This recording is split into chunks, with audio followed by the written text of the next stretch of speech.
Проветряваш къщи, като отвориш широко прозореца, но това не е единственият начин, който може да влезе чист въздух в къщи. Спри с този ураган. Чакай да ти кажа по-добър метод за поддържане на домашната среда с чист и свеж въздух. Един от основните елементи на пасивното строителство е тази машинария тук. Рекуператор на въздуха.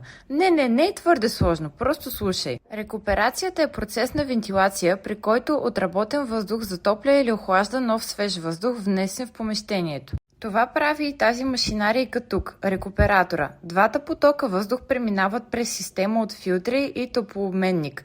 През този начин през лятото вече охладения в помещението въздух охлажда засмукания свеж въздух, а през зимата обратно, затопля го. Благодарение на рекуператора температурата в цялата сграда е постоянна без усещане за хладен полъх, който се получава при обикновената климатична система. Рекуператора също така осигурява постоянна влажност и свежест на въздуха. Не се налага да проветряваме сградата. Това е само един от елементите на сградата пасивна къща. Начин на строителство на екологични, сигурни и енергоефективни сгради. Разгледай другите ни видеа, за да научиш още.